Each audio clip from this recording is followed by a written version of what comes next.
চ্যাপার পুলি অথবা চ্যাপার বড়ার নাম তো অনেকেই জানেন, অনেকের পছন্দের খাবারও বটে। আমারও খুব পছন্দের একটি খাবার। যতই হোক মমিসিংহা বলে কথা, চ্যাপা শুটকি না খেলে কি হবে? গরম গরম ধোয়া ওঠা ভাতের সাথে চ্যাপার পুলি হয়ে যেন এক নিমিষে এক প্লেট ভাত সাবার করা যায়, তাই না? আসসালামু আলাইকুম বন্ধুগণ, সবাই কেমন আছেন? আশা করি সবাই ভালো আছেন। আজকে খুব কম সময়ে চ্যাপার পুলি তৈরি করে দেখাবো।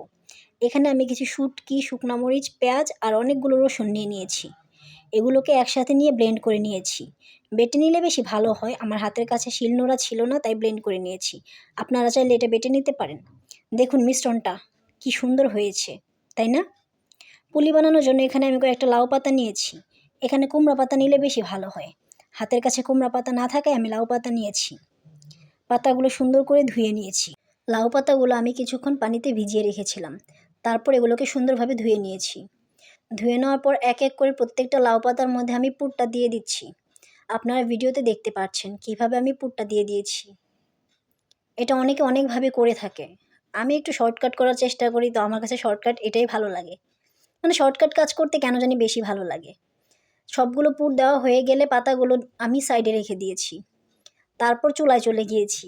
চুলায় একটি প্যান বসিয়ে দিয়েছি। প্যানটা একটু গরম হয়ে গেলে এতে দিয়ে দিয়েছি পরিমাণ মতো তেল। তেলটা হালকা গরম হয়ে গেলেই প্রত্যেকটা পাতা আমি এখানে দিয়ে দিয়েছি।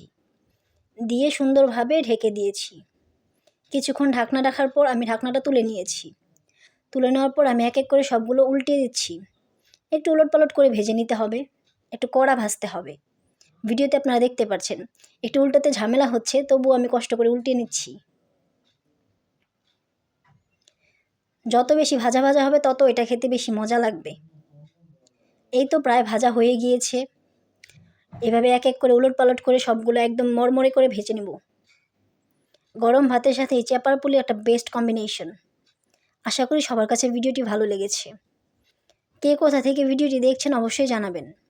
দেখা হবে নতুন কোনো ভিডিওর সাথে। সবাই ভালো থাকবেন। আল্লাহ হাফেজ। আসসালামু আলাইকুম।